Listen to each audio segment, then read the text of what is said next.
And You just started. I just started. I'm a jerk. You said recording and like you're gonna count down and then just started. Yeah, sorry. Well, hey Seth. Hi, Brandon. I'm ahead on a Welcome. very long neck stick. Welcome to the last episode. Oh, my voice cracked that time. That's a Yeah. first. So I get to have you've been taking over the lead of voice cracks in our videos, but it's a first Welcome for to me. puberty, Brandon. Welcome to puberty at 36. So this is the last of our intentionally Wes Anderson episodes. That's right. This is the moment we've been building for. Exactly, and I think all 12 viewers are sad that we're ending this. You might be assuming things there, Brandon. Oh, excuse me, all 5 viewers. All 5 viewers of ours are recognizing this is the end, and one of them is sad, and that's you. And the rest of them are very delighted. Nothing like self-deprecating humor. Yeah, we're good at that. All right, so this time we watched French Dispatch. We both watched it. I watched it a week ago today. You watched it a week and a day ago. Yes. Is that accurate? Yes. It's a funny way to say it, but yes, that's correct. I watched it on Thursday because I'm a bigger Wes Anderson fan, and you watched it on Friday because you're a reasonable human being. Yep. So, actually, you have some pictures or video you can share of the theater you saw it in?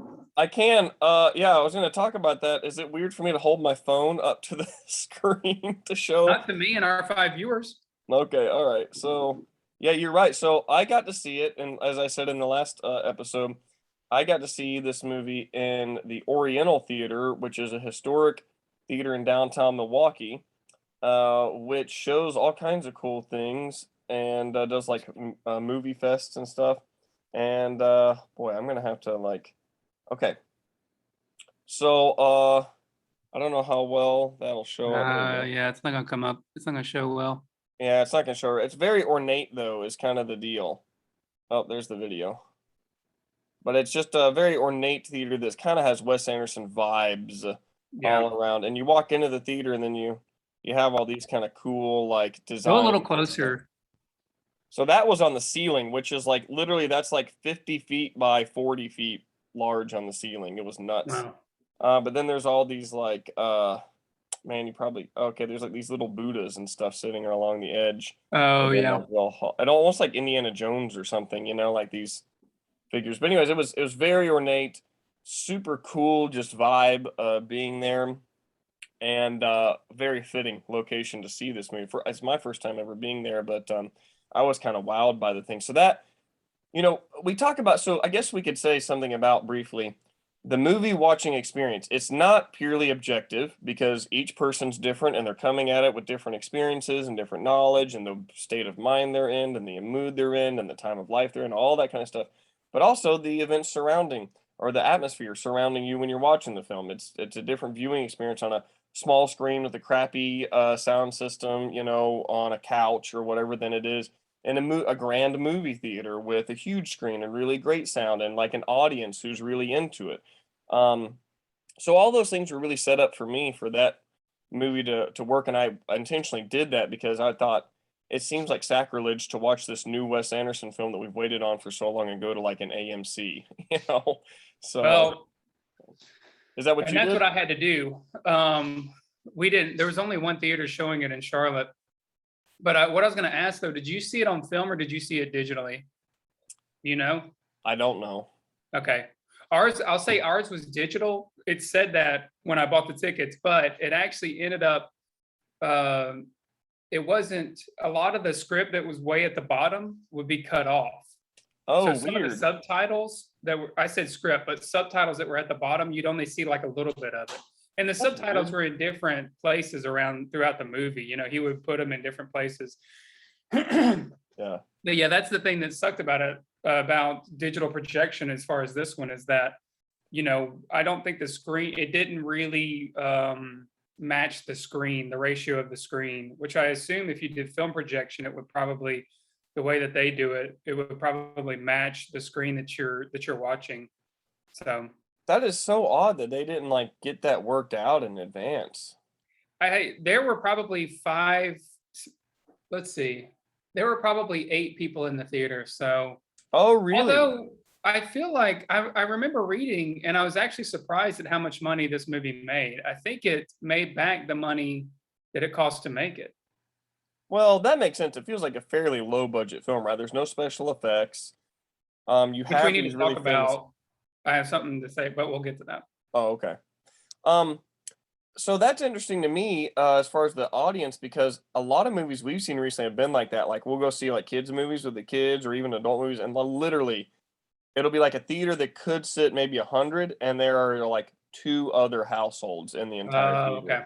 And we Okay. keep thinking like, how are theaters gonna survive like this? Because there's no way that they're making any money on this. But No. when I went to see this Wes Anderson film, it still was not totally full, but it was at least a quarter full, if not a third full. And because I was one of the first into the theater, and you didn't get to reserve your seats at the Oriental, so you need to be early in to kind of sit in a particular seat if you want a good seat. So I sat in a really good spot, which meant there were a lot of people around me, but off on the sides and the wings, it was completely empty. So Yeah. it was not super crowded. I still had space on either side of me, but yeah, it was pretty cool because the audience was into it and they were laughing at the laughing parts, and they were a couple people applauded at the end, which Wow. doesn't Huh. happen very often. Yeah. This wouldn't be an applaud worthy movie for me. Uh, Applause worthy. yeah, But before, sorry, but I'm cutting you off. But before we get into that, I want to say I'm so glad you brought up the movie experience, like the theater experience, because this is the first time I've been to a theater. The last movie I saw was Little Women in theaters, so that was probably December 2019, either whoa, December 2019 or January 2019. So I haven't been to the theater since then. almost two And years. yes, and so we went to an AMC where they had the reclining seats, and I was just watching it on the big screen, and you know how some they'll do those visually kind of those really kind of incredible visual scenes of the earth and the universe or something to kind of get you into to immerse you into this whole experience. And I'm just thinking, wow, this is great. I haven't seen something on. So I went from realizing why I love theaters to realizing why I hate theaters in the span of like 5 minutes. Because as soon as those visually enticing things were gone, I heard somebody like, "Is Johnny not coming? Where's Johnny?" Like as this person is walking up the stairs to talk to someone who's in the top seat. It's like we are in a theater. Like, why can you wait till you get to the seat to ask about Johnny? Give it a second. There are other people here trying to watch the previews and trying to watch the movie. And then after that, once you go through like 6 previews, then AMC is selling to me. So there are some Yeah, AMC things. And I'm thinking, we've talked about this before, but I want to put this down on video as the problem with pure capitalism is that I'm already in my seat in AMC theaters. You do not have to sell to me. I'm already here. yeah, And it's so frustrating that I'm in the theater and I'm being sold AMC. You yeah. already got me here. I'm here. Stop. It's like when you buy something at Barnes and Noble and they ask, "Are you a Barnes and Noble member? Can we get your phone number?" It's like they want your soul when you're already in the Barnes and Noble.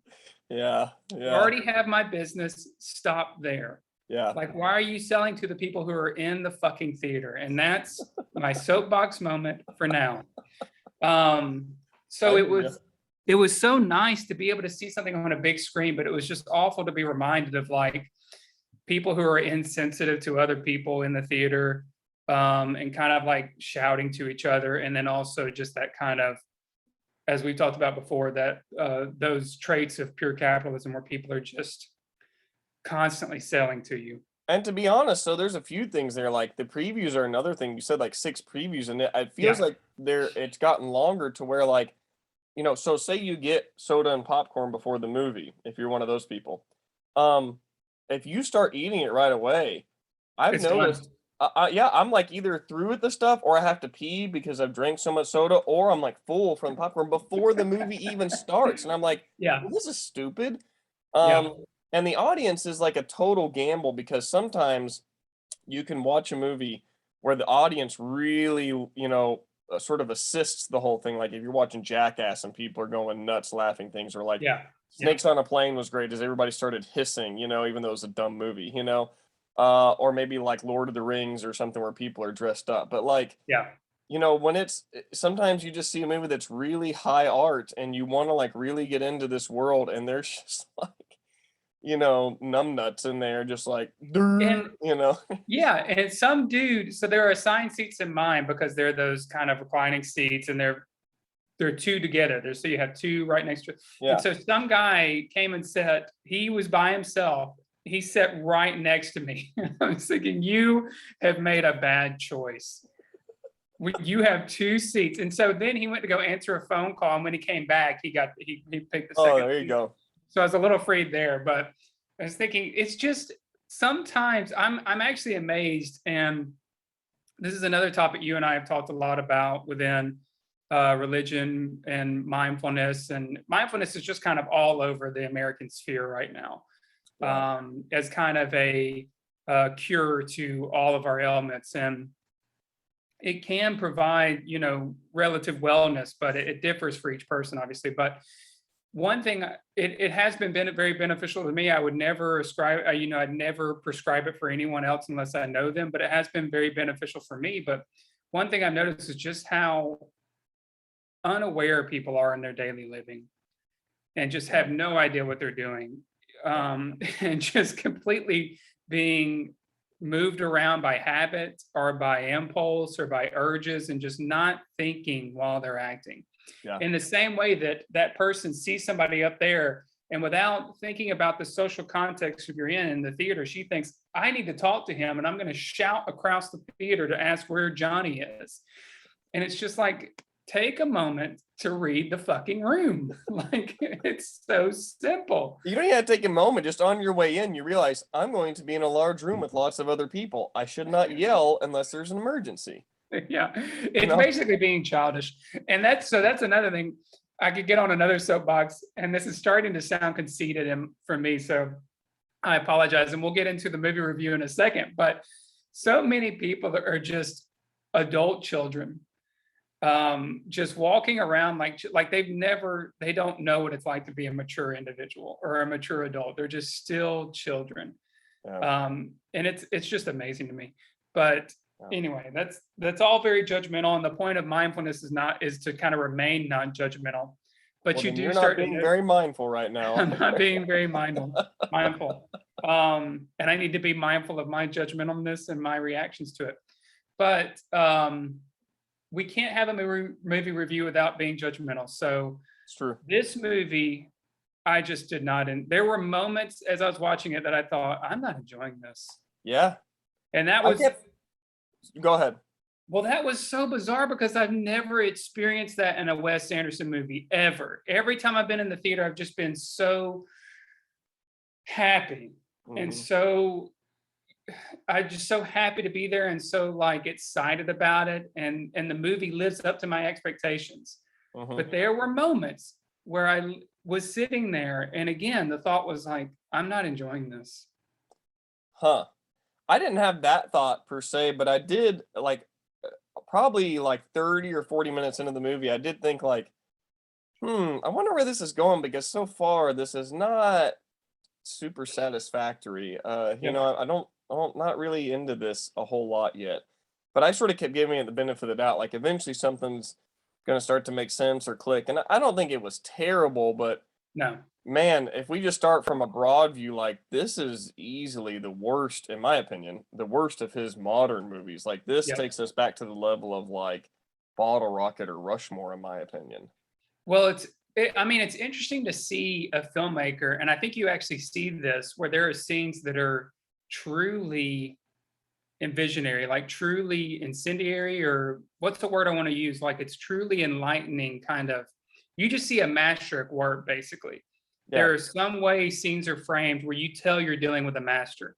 And even the way the script is written is masterful. I Hmm. mean, he has dominated this language, speaking from the point of view of journalists. And he really nailed it. But the Hmm. problem, I think, is that as soon as the film begins, you're going at a breakneck speed. Yeah. Like it's almost whiplash from what's going on, and it's mental whiplash trying to keep up with what's happening. So Yeah. for anyone who hasn't seen the movie, as the trailer kind of gives you, as you can hints at, you're looking at basically a magazine, or a magazine that's written in France and is sent back, I guess, to America for people to get an idea of what France is like. Some town in Kentucky or something like that. Kansas. Okay, Kansas. And so, but the thing is, and it's actually, the movie is played out just like you were reading a magazine. Yeah. So you have some, in the same way that you would read a magazine. And we talked about this, and I was wondering, why is the trailer in black and white and color in so many scenes? I don't know if you remember me asking you that. Yeah. But when you start watching the movie, you suddenly realize that you're actually reading the magazine. So when there are these really kind of moments where you would need colorful description, you'll have it. So if you're looking at a painting, in the same way in a magazine, they'll spend the money for the color picture. But other than that, everything else is black and white. And so you're reading basically from, and they even detail it as far as history, arts, something else, whatever. Like different segments and articles, but each Yes. segment article is its own. It felt like, I told my wife, it felt like a series of short films. Like he tried to do too much in the movie, and like each of these things was a short film that never got fully realized or developed. So yeah, exactly. And so also in the middle of this is an outside story of the journalists outside of their writings, and how they're working to be published with the main editor, how they're hoping to get their articles published, and then how the main editor, who is kind of, I guess, the leader of this, he is the leader of the French Dispatch, obviously, but there's no main character, but his story is kind of what causes this whole thing to be, because he died. There's some spoiler alerts here, obviously, but he dies, and then they're thinking about publishing one last magazine, and so they take the best stories they have. But there were two times where I thought, I'm not enjoying this, and that was during Owen Wilson's kind of overview of the city. Okay. I just didn't enjoy that. And then the Krementz story, Krementz and the which is Francis McDormand and Timothy Chalamet. Zeffirelli, I think is his character's name, or something like that. I did not enjoy that whole segment. But so well, that's really interesting, because actually you and I might have liked or disliked the exact opposite stories. The Owen Wilson part was pretty short. It comes right at the sort of the beginning. It's fairly short. I thought they were like at least some humorous parts, where he's on his bike holding onto the thing and then he goes down the stairs, which is like that part in Royal Tenenbaums when Danny Glover's character like stumbles down the pit. The archaeologist, archaeological dig. And speaking of continuity, did you notice the scene with the person? Yes, I was thinking about that. Yeah. I don't remember when that, and what, I think that was during Moses Rosenthal's, I think that was during his story. I don't know. Yeah, I think so. But there was no main character, and so it felt really disjointed in the movie. Yep. And Owen Wilson's part had the most comedy, so you do think, okay, maybe there's some comedy happening here, but there's almost no character development because everything's so brief with each character. Mm-hmm. And even as good of an actor as like Benicio del Toro is, that whole thing where he had him go grrr, where he's growling. Yeah, it's just childish. That was really weird. Yeah. I did not understand that within the context of, I get that you probably want some kind of visual that can serve as a symbol for his, this pent up anger that he has. But the way that they chose to do it through that kind of lion's grrr, it just did not work. Yeah, that whole story, I just wasn't fond. I mean, people on Twitter were saying, "Oh, Adrian Brody, great acting job," and I was like, I don't know. I was kind of annoyed by his character. I don't know. Which means he could have done a good acting job if you were annoyed by the character. But the other thing is, so there are moments where there are stills, and Wes Anderson kind of takes the camera through it, where everybody's kind of in the heat of the moment. Yeah. But instead of it actually being a still, it was them just standing still. Holding the pose. Holding the pose. So you can see them shaking. Yeah. And I That was just pretty couldn't tell cool. if I liked that or not. Yeah. It was weird. I mean, it was a unique thing to do, and I thought that was kind of neat. But yeah, it's not like, oh wow, that blows my mind. It's just like, oh, I see what he did. That's kind of neat, I guess. Okay, so let's try to like maybe take a moment to talk about each segment. But before we do that, I wanted to say something that you mentioned, that these do act as if they're short films. Mm-hmm. And I agree with you on that. And I think that's supposed to be the intention. But it's like they act as short films, but also it's too much information jam packed into a short film. Yeah. Like there's just so much, and then in the same way that you said, it's never fully realized. It's just bizarre. Like you have this short film where you're not really sure what happened, what was supposed to happen, and why it's happening. And then there's just a ton of words being, because you're basically it's the movie experience of reading an article. Yeah. So obviously there's going to be a lot of words, but it just doesn't work on screen. And maybe this movie is kind of an example of why people don't do that. Wes Anderson, I think, tried to explore it, and I think he wanted to honor some of his favorite journalists, but that's just too much for us to take in. Yeah. Yeah. It's especially if I think if you're gonna do this format, you have to make the articles like a little simpler and Yeah, take on less yeah, heavy topics, maybe, or something. yes, yes, and just use. And I know you want to honor journalists and their use of language, but it just doesn't come across. There's no way that I could pick up on everything. I'm barely getting the story, and so I'm also trying to honor like how great this use of language is, but I'm just, which one do I pick, the story or the use of language? And I can't. When you're reading, you can narrow in on the language because that's feeding your imagination, but Yeah. you have the visual, which is providing, that's what's the word I want to use? The visual is compensating for your imagination, basically. So Yeah. you don't need to imagine it. But then when you're hitting with words too, it's actually, there were times where I was a little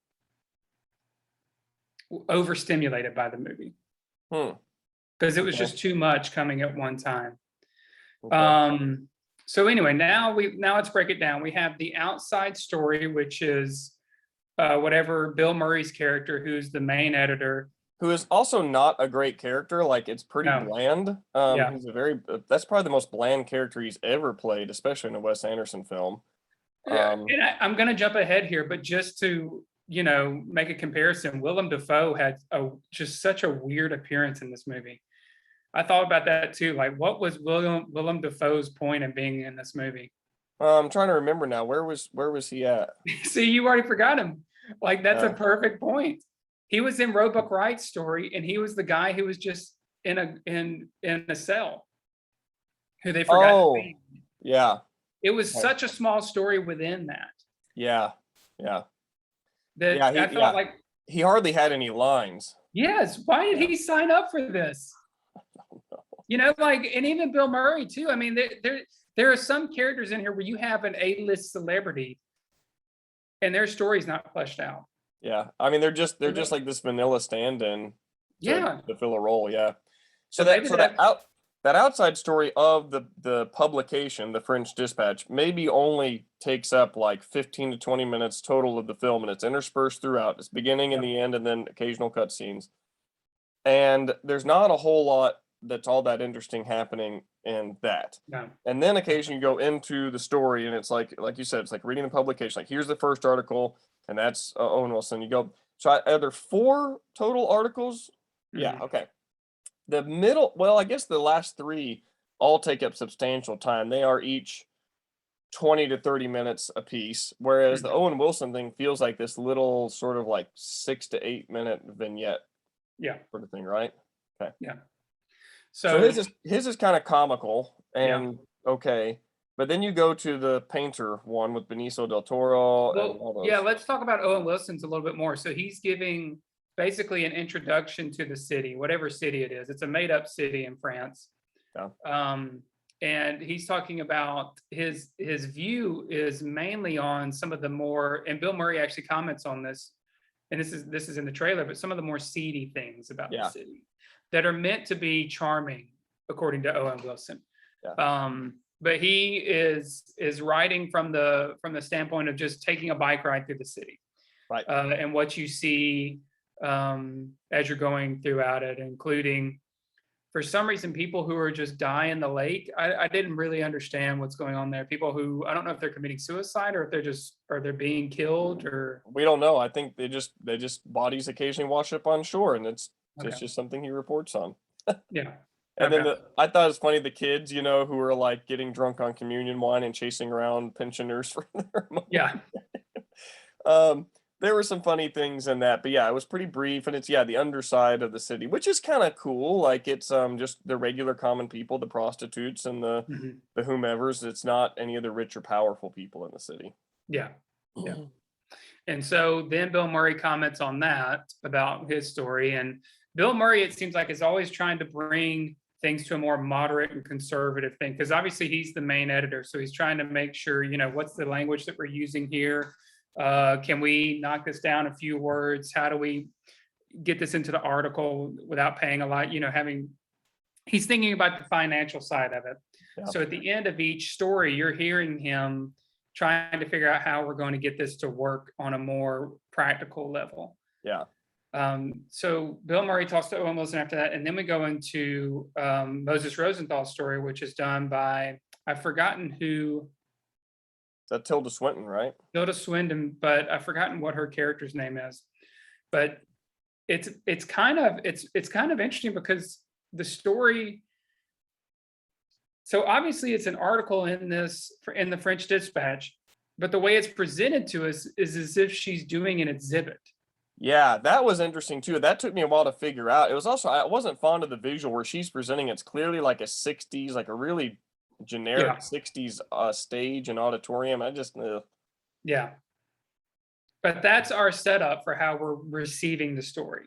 Yeah. And this is what I'm talking about with some of the overstimulation, visually and within the written word, is that, or in the script itself, is that you're given several different. So you not only do you have 3 separate stories, within each story you have individual stories, and this shows up. I'm going to bounce ahead just a little bit in the Crement story, the Frances McDormand one. But for some reason, there's a story about a play. There's a play in the middle of that. Do you remember?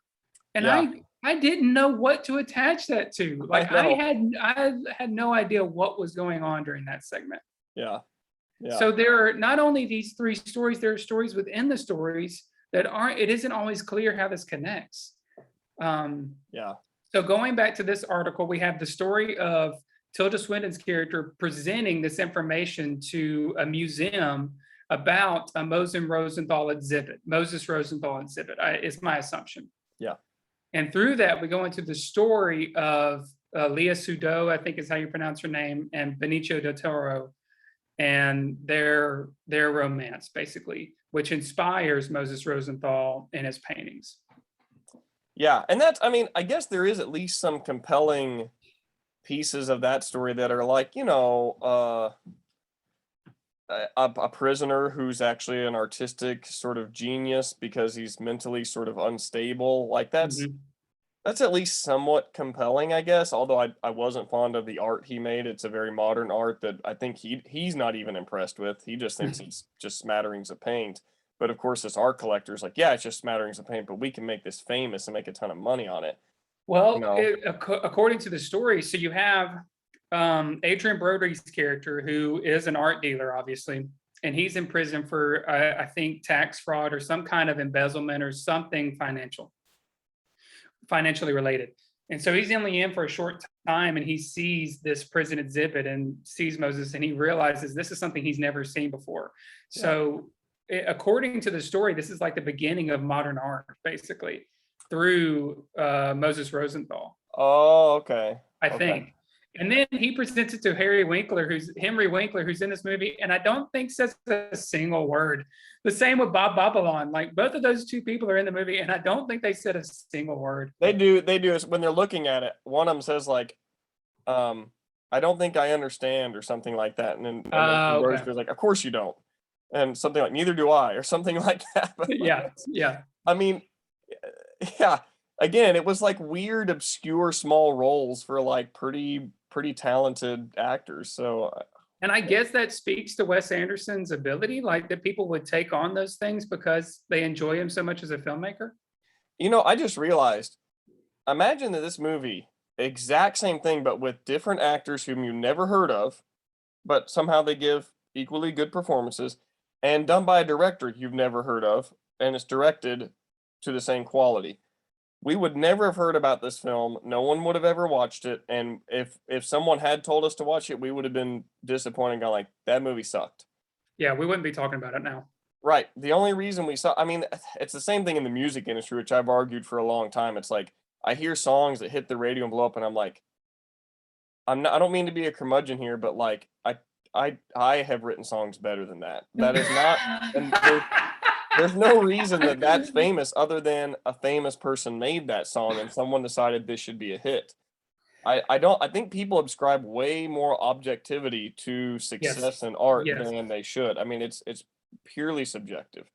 That goes to everything. Food we eat, uh, almost everything we take in is based on the name that gives it to us. Well, at least with food, like there's like a process that we get to, like our ancestors ate, grains to make bread, like in that on our Well, body. sorry, I was just thinking like, see, I was thinking about like 3-star rated Michelin restaurants. Oh, Like, yeah, yeah. sure, yeah. I just, with music and movies especially, like, but see, it's odd because sometimes they're also like I would say the reason we watch this is Wes Anderson has built up a body work that is pretty unique in my opinion. There's not really anyone else doing this kind of thing on this level this consistently. But now that he's acquired the name, he does something like this, and it's just like, I, if I had known what this was, I wouldn't have watched it. Yeah. So Yeah. And we're going to get into our criticisms as we go into each, which we've already kind of touched on some. yeah. I have one big one that I want to save to the last. But I know this is going to sound, so speaking of Moses Rosenthal's thing, I know this is going to sound weird. And in our PC culture, we don't often say things like this. And I know it has to do with the male gaze and all that, but Leah Sado was really attractive. Like I really, and I know we feel weird as men saying that people are attractive. I think it's okay to say that, like, Yeah. and obviously that's underpinned by the fact that she was full frontal nude in this Yeah. movie, so that plays some part in it. And I do think it's unfair that there was so much female nudity and male nudity is not seen as much as female nudity. Obviously, that's broad across the arts anyway. Yeah. Almost all of art, there's more female nudity, Yeah. which we could have a whole other video discussion about that. But man, I mean, I remember really enjoying her when I saw the movie Blue is the Warmest Color, and then I enjoyed her in Grand Budapest Hotel, and in this movie, I just thought, gosh, she is so like she played this character so well. This kind of shut down female who's afraid to express her emotions, Yeah. but is drawn into this kind of really destructive relationship with this really mentally unstable man. And maybe it's not a destructive relationship, but it's interesting that it's a power dynamic basically. Yes. Yeah. The more kind of like, because she has all the power in the relationship, and even I love the thing where she's like, they finish painting and she just kind of goes, she snaps at him and tells him to go, like, come on, it's time to go. Yeah. And like that's so good to see this female lead that has all the power. Yeah. But also I just thought she was really attractive. She is, and that was cool. I will say that was one piece. The nudity was one piece of a bunch of pieces in the film that, like Grand Budapest, this movie is much more sort of vulgar and violent and Yeah. then it's and I miss because I like the whimsical sort of. I mean, maybe Yeah. I'm just a pansy, but I just like the colorful, whimsical, and funny nature of his movies. Not like I Yeah. don't want to see people's fingers get chopped off or a whole lot of nudity. Not because I'm a prude. I just don't find it all that interesting or compelling. And there was a lot of that in this, and there's a lot of profanity. Again, I use profanity a lot, but it just felt like looking at Adrian Brody's character, stuff. It just was like, I don't know. And there is every time I see full frontal nudity, I empathize with the female because I think how weird that must be Yeah, to to just be like in a room because we're just watching it as if there's two people, but to zoom out and see the broader thing, there's like the director, the cinematographer, all the people on the crew, doing lighting and all that are just seeing this woman make it. completely nude. Yeah. And that I just think, man, that's so odd. That's so weird. And sometimes nudity doesn't even serve the story. At least In in this Grand case it did. Yeah. So that was good. Yeah, in this case it did. And in Grand Budapest Hotel, when he when they put up the painting after they take Boy with Apple, and it's just two lesbians, I think like I guess that was supposed to be humorous, but and I think it is, but it's so vulgar that like that they have Boy with Apple, which is a little child eating an apple, and replaced it with a very vulgar sex scene between two women. And I think that's supposed to be humorous, but Yeah. there are a lot of movies where the nudity was completely uncalled for. And so one example of vulgarity in this movie was that really caught me um, was he said, "I hope she remembers my tool on her lips more than my kisses." And Man, I just when I heard that, I was like, is that real? Like, did I hear that correctly? Because that felt so out of place. yeah, and I immediately cringed, and then I tried to think about it, and I thought, okay, well, we are listening to the mind of a 19-year-old. Yeah. So it could be um a little bit to character of what a man at that age would think, A 19-year-old, but and it's in the midst of like the sexual revolution. I think that that's set sort of too. in the 60s sort of thing, But so it's just it's frustrating to me because it's so male heavy, like it's so like we don't hear anything about female sexuality. It's so like pointed on male sexuality. And almost all films are geared that way to where it's more important about male sexuality and listening about, we're hearing this thing about this guy talk about, I hope he remembers basically the taste of my dick in her mouth. yeah, But like, where's the female equivalent to that, yeah, And it's yeah, not bad to have that, there's nothing wrong with healthy sexuality, but that's so male centric that yeah. it's kind of, especially when you had this balance of like this woman who had all the power in the Moses Rosenthal story. And then in this story, it's like this guy, it just seems like he has all the power. Zeffirelli, I don't know what his name is, but this kind of leader with whatever rebellion. So now let's move into that story actually now. Sure. I don't know what he's rebelling against. I don't know what the hell is going on. That was another weird thing. You never really understood, like, what is this on a national scale? Is this just a city scale? Is this just at the college? Is this based on some historical thing? What is it that they're actually protesting? Like, it was really just like unclear and unspecific, like what all that was about. And two things. For some reason, there's a chess game going on in the middle of this kind of revolution, which is so idiotic. And two, I don't know how to pronounce his last name. I've screwed it up every single time, but Timothy Chalamet and Frances McDormand end up having a romance, and it doesn't make any sense. Like those two characters don't go together at all. Yeah. Yeah. It's so bizarre. Yeah. Yeah, I don't know if that was trying to like get at like how journalists get into their stories and get involved beyond journalistic objectivity, and maybe And even neutrality. yeah, exactly. Maybe that's part of it, but yeah, that it didn't, not just because of the age difference between them, which was rather large, but yeah, it just didn't make a lot of sense in general. So No, I can say with confidence I didn't enjoy that whole story. yeah. I mean, the acting was good. Yeah. The There were music some was good in that part. I love the music in that section. okay. You had the like don't don't, and then you had that Aline song Yeah. that kind of Yeah. plays. I mean, there were just a lot of cool things about the images were kind of beautifully shot and whatever, but yeah, I don't know. Maybe if you make that a whole movie, maybe you can make more sense of it in a longer form. But Yeah. yeah, it's a good example. Just like yeah, just it wasn't satisfactory at all. Yeah, and I mean, it started where there are these kind of fresh-eyed, kind of open-eyed teenagers, I guess, who are new to college. One guy goes away to war, but then comes back as a part of as a way of kind of standing against it to some Yeah, extent. yeah. And then for some reason, and as soon as he comes back and he's announcing this to his friends, there's a play. We just see a play that's being acted out that I as I said before, I genuinely cannot connect it. I do not know what it. I think it must have been about something about like his way to understand his experience of leaving and maybe something he experienced in the army with like another cadet committing suicide or something. Is I he don't know. supposed to be a character in the play? I guess I can't remember the details now because as you said, I it's been it's over a never week. said.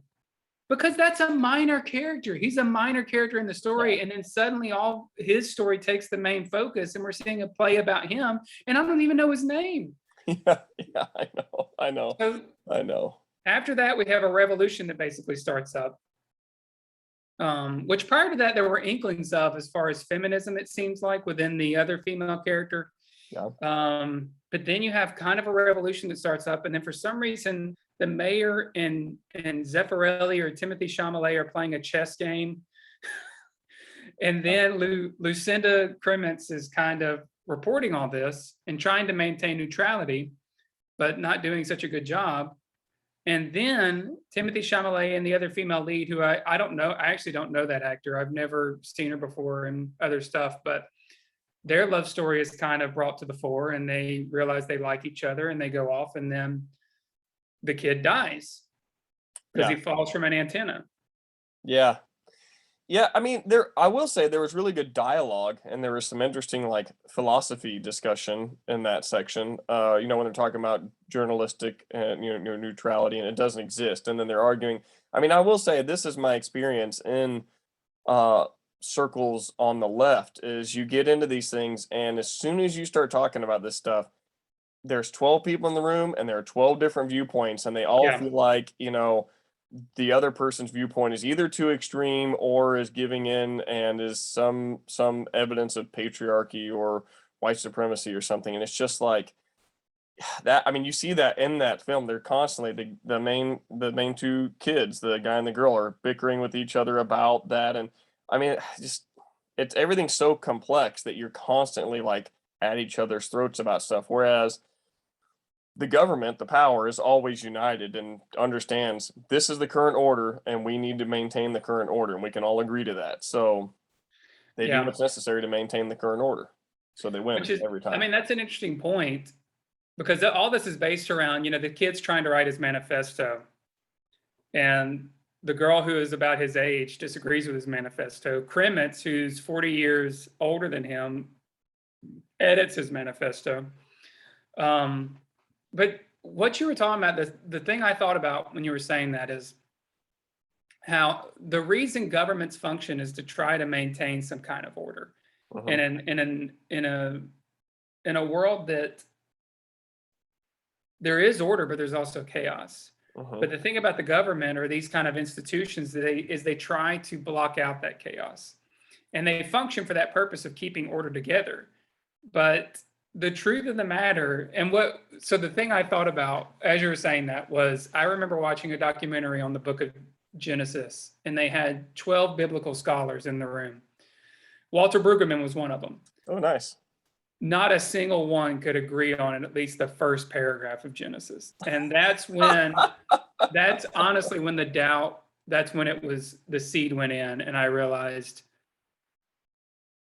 in the same way that governments try to create order, religious institutions do that as well. Yeah, yeah. And if I want to find any kind of religious authority, it's got to be either within myself or something that I can recognize as being so blatantly outside of myself, like a God experience, basically, that you hear, William James is written about, and all these people, near-death experiences or whatever, that these things that if I'm going to have some kind of authority on this, it has to happen outside of my own knowledge, like being a blinding light or something like that, like Paul has on Damascus, or I just have to go by my gut intuition on things, Yeah. because people cannot agree on one single fact. Even when you're trying to have a revolution, as it is in this movie, people can't agree what the revolution's for. Right. They can't agree like what are we trying to accomplish or how are we going to accomplish it or any of those things. Like yeah, Yeah. it's and that I mean I just think that's historically true and is very difficult. And that's why I tend to be less critical of successful revolutions because I realize there were probably a lot of idealistic sacrifices made so that people could cooperate enough to actually pull the thing off. And that means that there are going to be some some things that like are not defensible yet what the way I tend to judge is it better than what it replaced, and so that's Yeah. you get in these nuanced conversations about Cuba, for instance, and you say, look, of course I can't defend everything Fidel Castro ever did, but is it better than the Batista regime that they overthrew? In my opinion, the answer is obviously yes. Yeah, I And that mean, being and the you could case, even say that to some extent about communism. I mean, right. the original intention of communism was a kind of a, for some reason, I'm pausing on saying the word a beautiful thing, but it was a revolutionary thing Yeah. where there was supposed to be equality within the system to some Yeah. extent. Yeah. This is also part of us being, 4 years away from 40. Yeah. Because one of the captivating things about going back to school now and getting my graduate degree is going with people who are in their 20s and how much I miss having convictions. Yeah. Because like you're in your 20s and I gravitate around these people who have convictions. And I'm like, oh, I miss that. I can't say that I experience that anymore. Yeah. Yeah, I hear you. I hear I you. mean, there's certain things, obviously, racism, inequality, um, systemic issues, health. What's your attention's kind of being drawn away about something? Is there something going on? Yeah, I'm trying to make sure this whole thing's like plugged in okay, but Oh, now, okay, now you that may I have late. moved, that's one thing. I must have done it right before we started recording. I moved from the desk to this recliner, and so I had to unplug. But I think it's going to be okay. Okay. But yeah, there are certain things obviously that you can have convictions about, but most of growing old is just kind of realizing there's no easy answer to things. Yeah. Whereas when Yeah. you're young, you're just thinking if people would just do this, this, and this, the world would be a better place. It's weird how in some ways I still feel that way about like certain things, but like there's a lot of what you're talking about where it's things are not always binary, but just for an ease of example, like you sort of see both sides of the coin. And you're just like, well, I could see how this could be fine or that could be fine. Exactly. And that's the hard part is Yeah. really you can understand both sides of the argument. And I think that's where Crements is in the story. I think that's where Frances McDormand is in the story. She's not only trying to maintain integrative neutrality as a journalist, but I think she's kind of neutral within herself. Like she doesn't, there are scenes where there's just destructive things going on and she's just kind of watching it. Yeah, I do think she kind of gets drawn in on their side though, right? Like there's part of her that's very intrigued and compelled by what they're doing, and she sort of wants to participate in that and sort of lend a helping hand with the manifesto and stuff, I right? guess that's true because she's basically reporting on Zeffirelli or whatever that kid's name is. I think you're right. I think it is Zeffirelli. Okay. But yeah, yeah, I'm glad you're getting the experience of being doing your master's degree with all these things going on, with the different age group of kids in your class, which is weird because when I was doing my master's I guess I started in my late 20s but finished in my early 30s.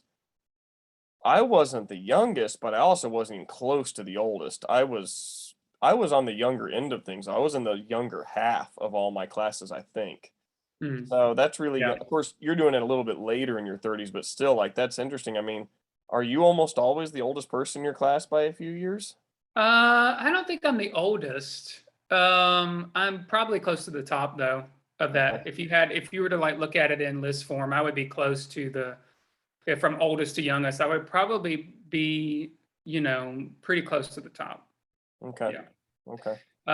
There are some people who are in their 30s, and it's actually still hard for me. This is a separate topic, but you probably experience this too, where it's still hard for me to accept that I'm 36. I just feel like I don't feel that way.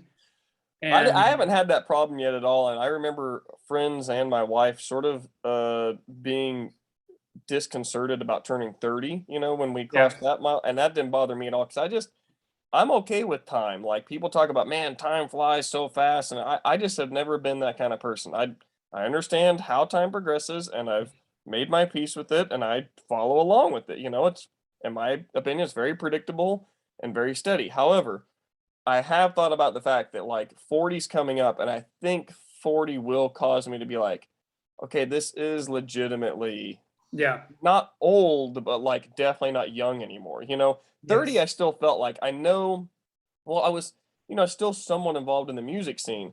And people used to say, like, well, you can't be in a punk band after your 20s, once you're out of your 20s. But I always felt like I knew people who were still young and doing cool, creative, fresh stuff in their 30s Five in the Iron music Frenzy, scene. What's that? 5 Iron Frenzy. Yeah, yeah. I mean, I just, 30s didn't seem, I mean, it was like, yes, you're older than your 20s, but like there's still youth and energy and vitality there. Whereas I will say going into the 40s, it's kind of like, you really, I don't know. Again, I won't feel old, but I won't feel young anymore. And Yeah, that does cause some kind of reflection on my part, even as I'm still 4 and 5 years away from that transition. yeah. So, Okay, so before we go into Roebuck Wright, can I take a bio break? oh, Can you pause sure, the go ahead. recording? I'll just chatter on while you're gone, okay? Well, can you pause the recording? Oh yeah, hold on. Pausing in 3. Okay, so now that we've depleted our internal etc. So Roebuck Wright. Is the I'm last not one. one. I'm not one with words. Yeah. This story was actually my favorite, I but think so too. it comes with one very large criticism Okay. that nearly ruined the movie for me. But I think this is somewhat based on James Baldwin. Yes. And did you notice quickly at the end, Wes Anderson dedicates the film to this whole long list of people. And I didn't know most of the names, but I did notice James Baldwin there. I thought that was interesting because during this segment, I thought this character is a lot like James Baldwin. He's this gay black guy who is in America, didn't really fit in, moved to France, and then sort of made it as a journalist. And that's pretty closely aligned with James Yeah, Baldwin's story. So yeah. anyway, go ahead. And I think the actor is Jeffrey Wright. Is that right? I don't know. I don't know what his name is. I hadn't seen him before. I didn't know him actually before this, but he did wonderfully. Like I think he was the best performance in the movie. I would agree. I loved his story. I loved the way he acted, and even the end of it, where the line that he kept out, Oh yeah. yeah, just so good. And that was such an interesting. If the movie were just this, I think it would have been really good. That's, I will say you probably could have expanded on that story some. That I think it would be hard though to make that the entire feature film without adding some other elements to the story because that one happened to be the most tightly told story as well. There weren't these Yeah, interjections of like a play like you mentioned or like this other weird stuff with art and other things. It was just it was this very and it was very story based as well where the journalist is going to meet this person for a chef because he's the culinary piece in the French Dispatch. So he's going to meet this really world renowned chef or whatever that happens to work in the police office of all places. And then in the middle of it, they're interrupted by this kidnapping and this whole chase. So that it's pretty compelling, and there's also yep. some visual stimulation with the like the 2D animation, cartoon type stuff. I was just thinking of that time you said I'm usually pretty good with words, but like, that's an inside joke between me and you. All I wanted to say was stimulation, and for some reason my mouth kept wanting to say stimulization, which is not a word. I was like, don't do that, do this, and I couldn't get my mouth to do that. So Yeah. yeah. So Saoirse Ronan, by the way, when she looks into the thing, oh my God, I nearly fell in love with it. Like she looks into that thing, and that's another segment where it's color.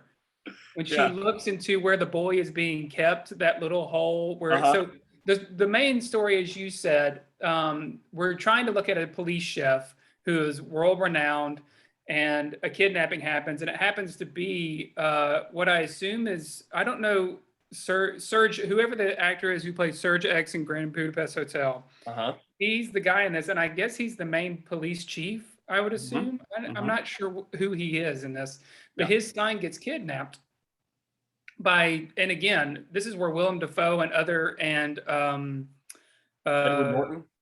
Edward Norton come into the game, and I don't actually know what their purpose is. I So don't. I think Edward Norton is like this mobster, head mobster guy, and he wants to extort. So just to get the story to make sense, he Willem Dafoe's character is like this accountant type guy that the mob uses to launder their money. And so Okay. he has like this information that the police want, but he's hidden it. So they've taken him into jail, I guess, to get that information. But the mob also wants that information because if the police get it, then it sort of shows all their finances and where all their money's sitting and how everything, all the network of how things are tied together. So with that guy in custody, the mob kidnaps the police chief's son as a way to say, give us that guy, Yeah. or else the police chief's son dies. So there's some like, that they don't take long enough really explaining it very well or fleshing out some of those characters. And maybe that's where you could turn that into a full length film. But that story at least was tighter and made say it was sort of internally coherent to me. And More- I must have been spent by that time. I think there was just, I did not pick up on any of that, to By the be way, by honest. the time you get to that point in the film, you're like an hour and a half or an hour 40 into the movie, and you've already gone through like 20 different characters and four Yes. distinct storylines that you're staying up with, and you're just like, God, oh, here's Yeah. a whole new set of characters and a whole new world, and you're just And like, what and the and even within this, the way, so similar to going back to Tilda Swinton's story, in this, the way the information is being given to you is that he's being interviewed. The author is being interviewed. So you have a character, you have another character in that, what's that guy's name? I don't know, but I'm not fond of that actor. Something about his face just irritates me. Oh, really? Yeah, I'm trying to think of a movie that I've seen him in. Oh, he's in Spotlight. He was really good in Spotlight. okay, Have you ever seen that movie? no, Go watch Spotlight sometime. It's an incredible movie. okay, But he was really good in that. But I've forgotten his name. But anyway, so that's another character where he's being interviewed by, assuming, 5 to 10 years later after the fact. yeah. And they're talking about how he has a kind of memory where he can recall almost everything he's ever written, word for Yeah. word. Which is cool, right? Like, Yeah, it is that's really like cool. putting a bookmark in it, and like it's just, yeah, that was really fascinating. Yeah. So that's how we're getting the story, but then we go into the story from there. Hmm. And Saoirse Ronan's character is a prostitute, I think, Hmm. Hmm. and who's in this other facility where the kid is being held, and she's communicating to the kid. And there's just a scene where, and it actually shows up in the trailer, if you watch the trailer, where her eyes just kind of come in as she's trying to say hello to the boy Yeah. through that little window or through that little door. And that is truly a breathtaking scene. I mean, I don't say that lightly. I'm not being hyperbolic. I really think that, or hyperbolic, but I really think that's just a beautiful scene. And there's also that tender moment that comes after that where the boy asks her to sing a lullaby to him, Yep. and she does, which is Yep. a little surprising. It shows her sort of gentleness and soft heart. And then he joins in, and he was trying to escape because she hears him doing Morse code, tapping Morse code on the pipe to try to escape, because that's another fascinating part of the story. He knows Morse code. So she stops him, and he stops trying to communicate. I mean, it's kind of a futile effort anyway, but he stops trying to do that. And she, he sings along with him. And I think he's comforted in some ways by her singing this lullaby, this French, which I didn't recognize. It must No. be a French thing that our American ears don't recognize, but still, like, it was She has a very small part in the movie. I mean, she Yep. dies, pretty Yep. quickly. But we should, I'm thinking about when we post this, I should probably write spoiler alert Yeah, in the put title. something about spoilers because we're going all over it. And to that point, again, is the fact that what we mentioned previously is by the time you finish this story, Jeffrey Wright, I think is his name, but just for now, since I don't know the actor's name, we'll say Roebuck Wright. Roebuck Wright is talking to Bill Murray, and Bill Murray realizes he's taken a big section out of the story, edited out. And then we come back to the story as Bill Murray is reading this section he's edited out, which Bill Murray thinks is the best part, and he tells him to include it, which is, as I mentioned in the beginning, I think is the best part of the story. I agree with Bill Murray's character where the chef is poisoned. So the kid says, through Morse code, he wants something to eat. And the chef cooks something he knows the kid won't eat, which is poisoned. Mhm. But the head mobster, Edward Norton, tells the chef to eat it just to make sure it's safe. Because And he's so the because chef- he's going to feed. So the deal they work out, though, they're in this siege, where the mobsters in the building. They work out this deal where we're going to send in our chef. Don't shoot at him. He's going to make food for the boy who needs sustenance, but also for all of you. And so he agrees. So this is he Japanese? I would just say Asian. I don't know. Yeah, Okay, I would so assume. Yeah. this Asian chef comes up and he has this really wonderful meal prepared. And of course, the head mobster, everybody's about to start eating. And he says, wait. So he cuts his stuff in half and gives it to the chef and says, you eat it first. Right? That makes sense to make sure it's not poison. And it is, but he understands, I guess, hopefully they're going to be able to revive him or something, or what he's built up in him. I don't remember how that works. He has somewhat of an immunity, but they also get there fast enough to be rescue able to revive him. Yeah. Yeah. But the interesting thing, so you have this chef who flavor is his life, and he talks about he's tried every flavor, and it even looks like he's a little bit kind of stoic throughout this segment of the film, and it seems like he looks bored almost to some extent. He's tried every flavor. He's not really, he's just doing his things habitually. He's not really into it anymore. And he has this poison. And the part that was edited out is he talks about the flavor of poison.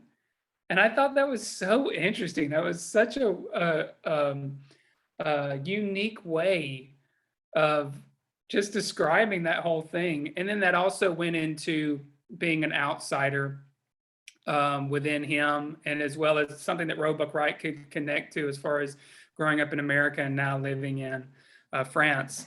And even how it goes into Roebuck's story about how he got hired through Bill Murray's character, and how Bill Murray kind of really did him a favor because he was imprisoned because he was gay. There was actually something he said, man, I wish I could remember this because I was moved by it, but something about when love is something, he was talking about love. Do you remember that quote? Yeah, he says something like people can tolerate a lot of things, but someone loving someone is more than they can handle, or something like that. The way he said it, I was so deeply moved by it. Yeah. But basically, he was arrested in France for being gay. Yeah, for homosexual activities, and Bill Murray's character gives him a job while he's imprisoned. Yeah. But again, that whole segment was just my favorite. But here's the large criticism. So we talked about in the beginning that this movie probably didn't cost that much. And I said, it made more money than it probably cost, which I was surprised about. But them doing the cartoon thing, I assume they did that for budgetary reasons. But I did not enjoy that one bit. Really? Yes, I absolutely hated it. I thought that was one bit of whimsy that was in the film that was kind of neat. I guess I do like colorful 2D cartoons, though. So you just don't like the style, or what? It did not stylistically. The tone and the style did not match what was going on in the whole film overall, and what was going on in that segment. And so as I'm watching, I'm thinking, why did we switch to this? And the only reason it come to is so you could have a car race, a car not race. What's It's the like, word? but it's like, so it allowed them to do that car chase without Car like, chase, yeah. it's like comically explosive, and like all the things that cartoons allow you to do, like a car drop off a cliff, and Yeah. stuff like that that you can't really do in real life. Yeah, but I also think they did that for budgetary reasons. They probably couldn't afford to do that whole scene live. Maybe, yeah. But I mean, Um, you can't do things like the wrestler guy that jumps on the hood of the car, and then gets thrown well, off, and that's true in the too. cartoon he flips it. I mean, I don't know. I guess you could with CGI do like a Spider-Man flip through the air or whatever, but like I think it's better as a cartoon. Like that didn't bother me at all. But I guess so. It did deeply bother me, and I didn't think it matched up with the tone at all of the film. But the second thing was, it didn't need to be there. You could have taken out that whole segment just by saying that everyone was poisoned and they were able to rescue the child. yeah, I did wonder about that. I was like, what's the point? Especially there's part of the car chase where like it looks like it's wrapping up and they're about to catch him, and then he like comes back out and they just start chasing each other again. I was like, I don't. There's so much already going on. What's the point of adding that into the story and extending that chase Exactly. scene? You know? Exactly. There was no reason for it when you could have easily edited that whole thing out. There was just, and there was a more satisfying end. I don't see why the car chase had to be in there. Yeah. And so watching a movie that's already disappointing me, which started around, again, the Kremitz story, and then to have this story that I'm really getting into and just loving the character of Roebuck Wright, and then all of a sudden the whole tone and style and everything shifts for this segment that is not needed at all, just to do a car chase scene Yeah. was deeply upsetting to me. And I just, it ruined my whole enjoyment of the film, to where I think, so you were talking about in the beginning that Wes Anderson, it's interesting to watch, or sometime in one of our reviews, you said Wes Anderson's been going up, up, and up, and up, and it's interesting to watch that. And here it just, this is the worst Wes Anderson movie I've seen. Yeah.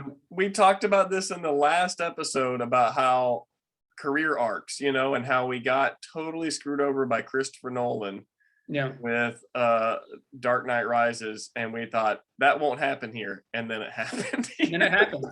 And what's so fascinating about it is you're watching an auteur work. I mean, this is a master work in the writing and in the visuals, but it is not in the delivery.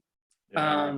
And so it's frustrating to see someone who is so talented do something that is just so overstimulating, and so it's just too much. It's too big a thing to take on.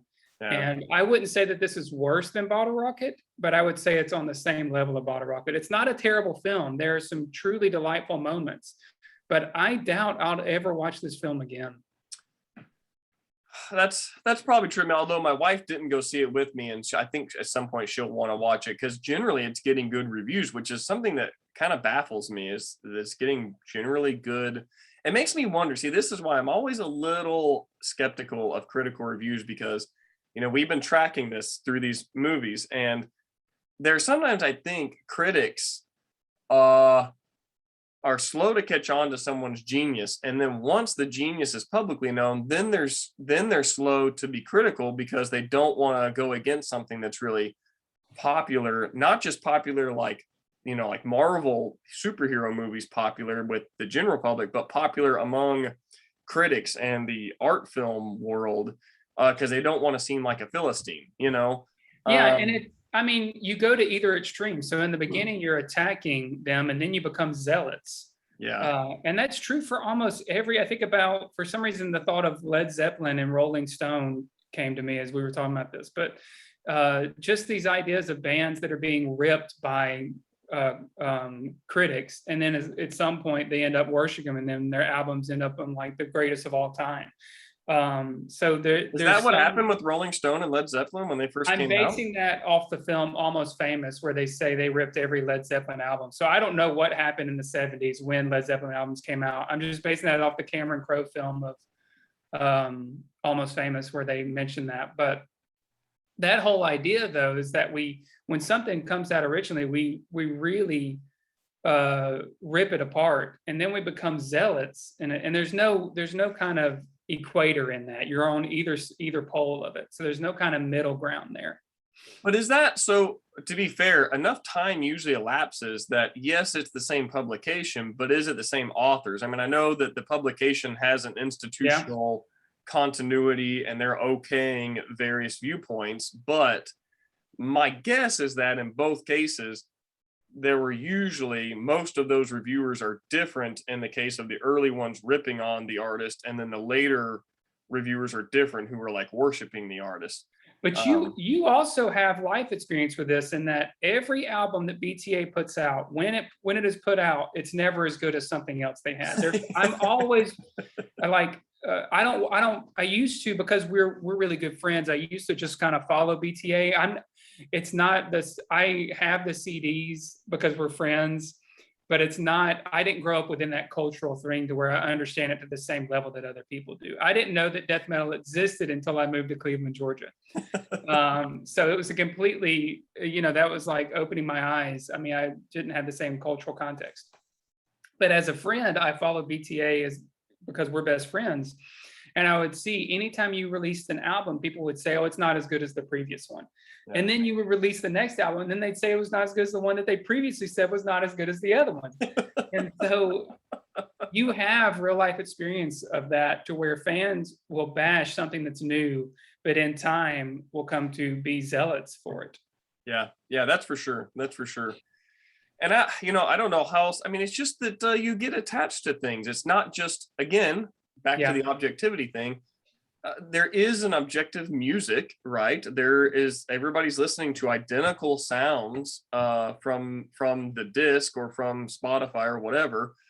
But not only are they listening in different formats, and they are different human beings with different experiences, but also those sounds sometimes become embedded in your own life story, and you attach them very strongly subconsciously to a specific time in your life, or a place, or a thing you were doing, or a relationship, and they hold a place in your memory, in your mind, that sometimes you're not even aware of, but they hold prominence because of that. And there's just no way you can ever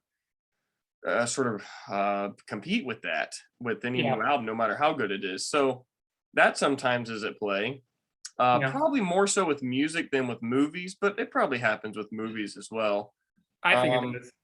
Yeah.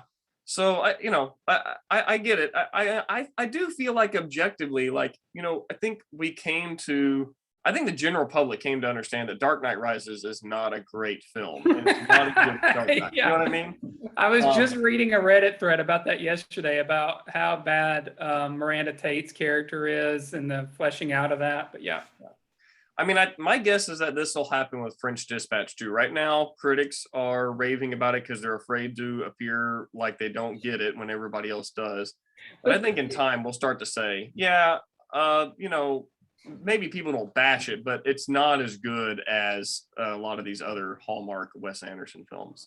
And here's where I'm a little confused, because I'm trying to find the notebook where we have our ratings, but this one, as far as I last checked, has 70% approval on Rotten Tomatoes. Somewhere in the audience, or for critics? For critics. Oh, well, that is pretty low for him, isn't it? Yeah. So when you have Isle of Dogs, Grand Budapest, and Moonrise Kingdom, that I think are all in the 90s or top 80s, this one is a little lower. Is 70 the lowest we've had yet? I mean, you have your notebook? Life Aquatic, 56. Oh my God. Hold on, let me find my notebook. Yeah, go ahead. I'll look up Rotten Tomatoes now on my phone while you're doing that.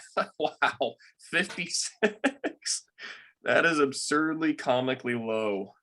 Okay, so yeah, tell me what we'll review this again, because and one thing I want to say is I'm grateful for this film and for Wes Anderson's filmography, because we've been able to talk about this, but also just within this one, we've covered a lot of philosophical ground too. We've talked a lot about objectivity and okay, so I want to say, maybe of an overall rating on a scale of 1 to 10, maybe this film is near Bottle Rocket, but I will say this film is much more, in my opinion, creative and evocative than Bottle Rocket. It's more colorful, there's better acting, it's much more unique. I mean, there's no film like this. It's not great, but there's no other film that tried to do these things. So I think it's better as an art thing than Bottle Rocket. It's just similarly dissatisfactory. Well, it's dissatisfactory in that in both of those films, the story doesn't go anywhere. And Right. I think that's the common theme is that Bottle Rocket, there was some humorous things, but I just remember being disappointed by the plot of it. Yeah. And where the story went. And the same thing with this is that, as you said, it's a much more masterful film, and there's better performances, there's better cinematography, there's better writing, but it doesn't really go anywhere. You do at the end have it all tying together with, them realizing that Bill Murray's character had a heart attack, and they're trying to figure out how to put the journalists within the French Dispatch are all coming together and figuring out how to do the last issue. And that did actually provide some redeeming quality to the film after I was just really disappointed with the 2D comic cartoon segment. So that kind of helped tie it together, but I still was disappointed. Yeah. Although because his character wasn't fleshed out very much, there was no like emotional connection. When he dies, you're not like, oh no, you're just like, okay, he died. Like, Yep, exactly. Okay, so Rotten Tomatoes right now. Now again, this just came out, so I'm sure it's going to change as more reviews come in and more people weigh in on it. But right now, 1 week after national release, the tomato meter is 74% for critics and 78% for audience score. Okay. Which is enough. It's high enough for it not to be a rotten score, I guess is what they call it. Yeah. So I don't know. Well, let's get your rating On a scale of 1 to 10. Mm-hmm. Man, probably like a 6.5 or something. Same for me. Yeah. So now let's go over this. What did I give Rushmore by chance? 7.5. Okay, that's fair. Okay. All right. So Bottle Rocket, we didn't review and we didn't watch for this film because we just felt that would be, yeah. But critics gave Bottle Rocket an 85. What? Yeah. That's so stupid. I think, again, so talking about the cultural context for death metal in North Georgia, especially within like Christian youth, there must have been some cultural context for that that we were wholly unaware of. Yeah, maybe so. Yeah. Because he just did a short of Bottle Rocket, and I watched some of the extras because I own the movie for Criterion, and they got some pretty big, like Rob Reiner, I think, was interested in producing it at one point. Oh, which wow. I think is New Line Cinema. I think Rob Reiner does New Line Cinema. I'm not positive on that, but they had some big studio interest, and I couldn't figure out why. But again, I think there's cultural context in that there was nothing like that going on in movies. The independent scene was growing. You have Richard Linklater, who was doing a lot of stuff, and maybe that kind of caused that to happen, where they were more interested in those kind of indie movies. Okay. So that could have been it, but yeah, I don't know. Okay. Rushmore was at a 90. You gave that a 7.5. I gave that an 8.5. Okay. Royal Tenenbaums was at 81 for critics. You gave that a 9.5, and I gave that a 9.5. That's really fascinating. That's only 81 because I remember we talked about this in that episode that we discussed it. But when it came out, it was universally hailed, and that's how I even knew about it, was because on TV they were showing regular advertisements for it that were like, it's on over 100 top 10 lists for the year, and like it's these people's #1 movie of the year, these famous critics, whoever they were. And I remember, and because of all the stars in it, you're like, well, surely this is great. It's got these stars and everyone loves it. But I didn't get it at first, but still, like, it's weird that it's only 81% because as time went on, I figured that number would only go up, and it should have been high in the first place. So I'm a little weirded out by that, but okay. And it did bring up the question of, when do they shut down critics? Yeah, with what span of time can you review a movie? I mean, you guess you could look on there and try to find out. Maybe they have a way to sort by most recent and see. Maybe there's, but I don't know. So, okay, Life Aquatic had 56 critics. That's the lowest. 9.5 for Seth and a 7.5 for Brandon. Darjeeling Limited has 69. That's the second lowest for Nice. critics, and that's a 7 for Seth and an 8 for Brandon. Fantastic Mr. Fox had a 93, so a big, from Life Aquatic and Darjeeling Limited, we had a big uptick here. Yeah.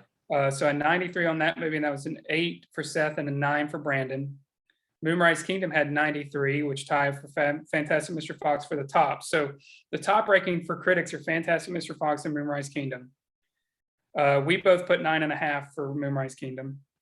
Okay. Grand Budapest Hotel had a 92, so just one spot down. And you had an 8 for that, and I had a 9.5 for that. Isle of Dogs had a 90. So still high in the 90s here. And to some extent, you could say that's kind of you have Fantastic Mr. Fox, Moonrise Kingdom, Grand Budapest Hotel, and Isle of Dogs. Grand Budapest Hotel was 92 and Isle of Dogs was 90, but that's still very little, Yeah, in the 90s is pretty amazing. So kind of like this and this. Mm-hmm. And then basically 74, so a big dip here. But anyway, Isle of Dogs, you had an 8 and a 7. And then French Dispatch has a 74 for critics, which is the lowest. That's the third lowest. So that really speaks to what we've been talking about here. Although we both enjoy Life Aquatic and Darjeeling Limited more than this film. Yeah. It's still the third lowest in his filmography, according to Rotten Tomatoes. And then we both rated that as a 6.5. So if we're thinking about now that we're at the last film, we're going to tie this all up. I've asked in some of the episodes, but not all of them, what is essential Wes Anderson? Yeah, and this would not be in my list of essential Wes Anderson. No. For me, essential Wes Anderson would definitely be Royal Tenenbaums, Fantastic Mr. Fox, Moonrise Kingdom, and Grand Budapest Hotel, and Rushmore. So those 5 films would be a box set for me of essential Wes Anderson. So that's 5 out of, I remember we talked about this. Now that French Dispatch is out, that's 10 total feature-length films, right? Yeah. Okay. That makes sense. I think that's by the way, White Stripes just came out with the Greatest Hits album. Did you see that? Mm-mm. Does it have any new songs on it? No. But I think that if you're looking over 10 films, that's basically like a Greatest Hits, half of the work. Okay.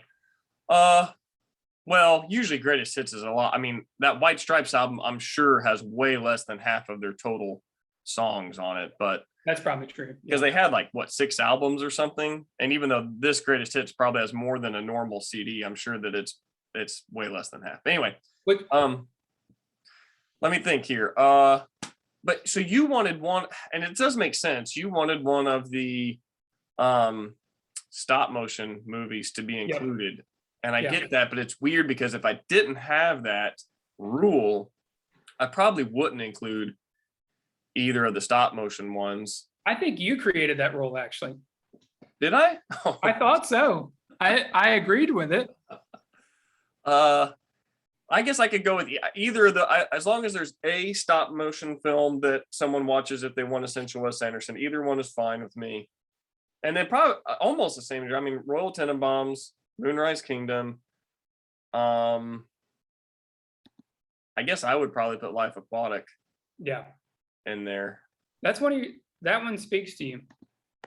Yeah, I just think it's a really great film. I don't get why it's quirky maybe, but I don't get why people don't like it. Yeah. So yeah, man, I'm a little, it's one of those things where I always want to give the benefit of the doubt. Like maybe I just don't get it and maybe I'll like it. I mean, this happens. So this is always the caveat. We're early in the phase. And so I think of comparisons to music again, someone like Arcade Fire. I got into their second album, which I now think is one of their worst from their early years, but I got into the second one. Then I went back and got the first one and really liked that. And then The Suburbs came out. And for some reason, when The Suburbs first came out, I could not get into it. I hated it for I don't know, a week or two. And I kept trying. And now, it didn't take long before I really started understanding and getting into it. And now it's obviously, probably my favorite of their albums and one of the best indie rock albums of all time, but in my opinion. But it took time, and that does happen sometimes where a new album from a band just it takes a while for you to get. Same thing with the Blink-182 self-titled one right before they went on hiatus. Like I had liked the previous two albums a lot, and then that one came out. It's just a lot different styles, way better production, and it wasn't really punk rock, and it took me a while to get into it. Now I love it. So I wonder if that'll happen with this, but I kind of doubt it. I just would always want to say like there's a chance that it'll grow on us somehow. So Yeah, and I kind of want to revisit what I said previously that I'd never watch this again. I probably will watch this once more. That was a strong statement. That was an emotional statement, actually, but based on the disappointment. But logically, I would probably at least watch this one more time just to get a better feel for it. And we can revive intentionally Wes Anderson at that time to watch and see how we feel a year later. But also, Asteroid City will be coming out, at some point. That's in production or right now. So we'll have that movie to talk about, and then we can reevaluate French Dispatch at that time.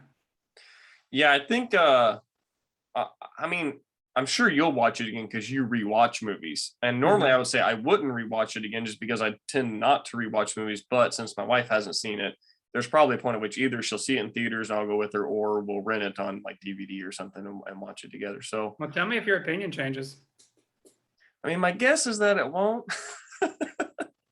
I mean, it's one of those things where I don't know. I don't go in with super high expectations. So that's another thing is that I do feel like I don't make some of the same mistakes I made in the past where I think, oh, these were all great. So I know this is going to be wonderful. And then I get disappointed. Like I went in, yes, I did think it was going to be good, but I kind of had a really wide range of possible outcomes in my head going into it, thinking, yeah, I mean, if it's an 8, I'll be happy. I certainly don't expect it to be a 9 or 9.5. If it is, that'll be great. But I guess it could be a 6 or 7, and that'll be disappointing, because I don't know. I'm willing to say I don't know going into it. And then it happens and you're still a little bit disappointed because you hope it's not that low, So Yeah. I don't know that there's a whole lot of room for it to grow on me, but I could be wrong.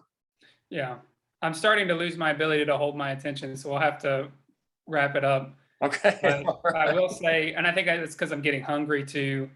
But I do think while there are visual aspects of this that are the style of Wes Anderson, this just feels like a very unusual Wes Anderson film. Yeah, it almost does. I mean, there are things that are distinctly Wes Anderson, but it is off his normal world thing. And so which would sometimes be a good thing to kind of branch out.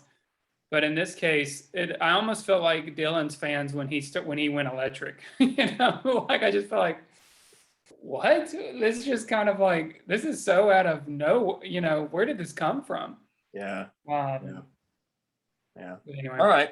Well, I've enjoyed doing these talks with you. Yeah. This has been a fun run. Yeah.